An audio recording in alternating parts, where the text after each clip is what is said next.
If you take everything that Belarus and Ukraine and Russia, the belligerents, do, put into a single bucket, they are collectively the world's largest supplier of the first column, second largest for the second, and so on. I could speak for hours on this one slide. I did so at the CIA for 4 hours back in October. Yeah, that was no fun at all, because they're like asking all these questions, but they won't answer any of mine. When the Soviet system collapsed back in the 1990s, the entire industrial base just went down. But they didn't lose their power generation. Now, the Soviet system was one of the few parts of the world that didn't have access to bauxite, which is the precursor material for aluminum. So what they did in the 90s, since they had all this spare electricity and no industrial production, is they imported all kinds of bauxite from other places, used their spare power to turn it into metal, and then export it. Most of that bauxite came from either Australia or Ireland, two countries that have been relatively enthusiastic about sanctions on the Russian system. So that's shut down. Titanium, the ore comes from Ukraine, it's processed in Russia. So that's gone to zero. You guys remember Brexit? I mean, isn't it hilarious that we don't even think about the Brits anymore? As an American, I really enjoy that. Okay, when the Brits left the EU, they neglected to figure out what was next. And they've come to the conclusion, grudgingly, that the only way that Britain will be a successful economic player moving forward is if they enter into a free trade deal with the North Americans, primarily the United States. We've got some very clear ideas on what they have to do to make that happen. One of the many, many, many things that they're going to have to do is leave the Airbus family of European aerospace companies and join Boeing. Britain's contribution to Airbus are engines and wings. Most of the aluminum from the former Soviet world goes to Airbus. Most of the titanium goes to Airbus. So the future of European aerospace are jets without titanium, aluminum, engines, or wings. Talks amongst yourselves. All right, what else? The blue, neon, and platinum. These are core components in semiconductors. The platinum, the palladium, the rhodium, those are all core materials to regulate electrons. And the neon is used in cartridges which focus the apertures of the etching lasers in the semiconductor fab facilities. Now, neon is made in a two-step process. Step one, you have an air separation unit which is attached to a steel mill. In the former Soviet world, those are almost exclusively in southern Russia. They are all under sanction and they all are barely operating anymore. The second stage is you take your first stage air separation and all the gases that you don't use when you're making steel. So anything that's not nitrogen or oxygen, you put into a canister, you send it off to this more advanced facility and you separate out all the trace gases. Helium, argon, carbon dioxide, neon. Those facilities were in Mariupol, and Mariupol is gone. So we've lost now 70% of global neon, which means in about a year, we have to figure out what we don't need microchips for, because we won't be able to make as many. So aerospace, automotive, agriculture, satellites, phones, we don't know. Oh, it gets better, because not everyone can make all microchips. We and the Taiwanese and the Japanese and the Koreans, we make the really high-end ones and the medium quality ones.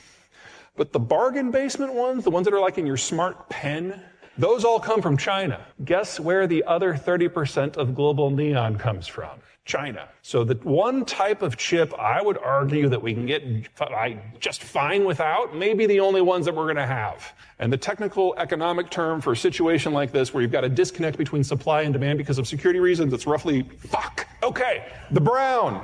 Russia is the world's #1 wheat exporter. It's invaded the world's 5th largest wheat exporter and is deliberately targeting every piece of physical infrastructure it can see with an extra emphasis on agricultural infrastructure. No way we're not going to feel that soon. But it's the red that really worries me the most, because the Russian space is the world's largest supplier of the stuff that allows people to grow their own food.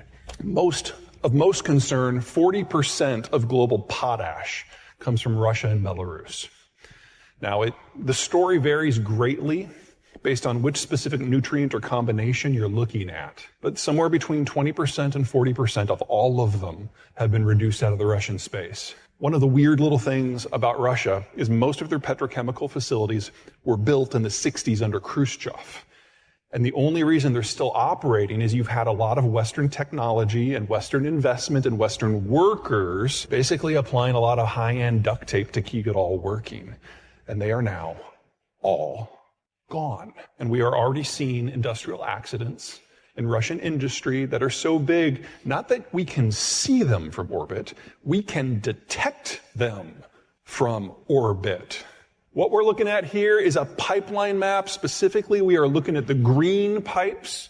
Those are the oil pipes. And the two arrows are pointing at a pair of ports, one on the Baltic Sea in the north, that is Primorsk, and one on the Black Sea in the south, that's Novorossiysk. And the reason that these really matter is insurance. And I can just see everybody like, you cannot have a vessel go into a port, out of a port, or go through a constrained waterway like, say, Suez without an insurance policy.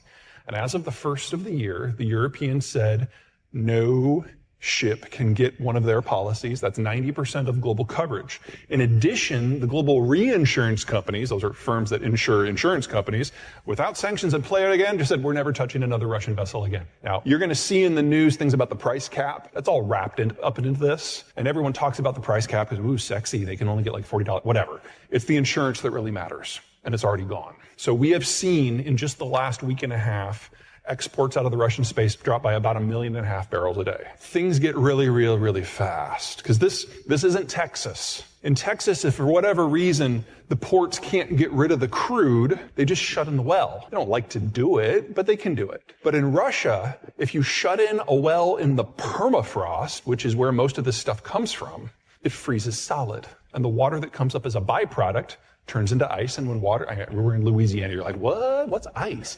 When water freezes into ice, it expands and it pops the pipe from the inside.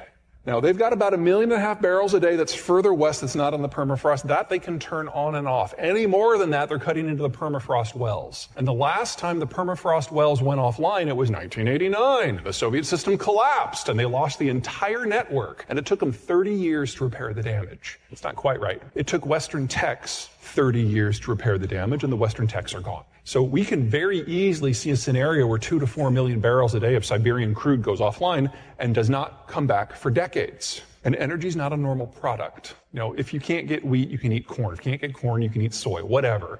If you can't get fuel, things stop. If you need a gallon of gas to get to work, but you can only get 9/10 of a gallon, not only will you pay whatever you have to do to get that last little bit, the price you pay for that determines the entire market. So just losing 2 million barrels a day of Siberian crude, that's enough to jack energy prices up by $60 easily. And there's more where that came from. So remember, green's oil, right? We're now looking at the red.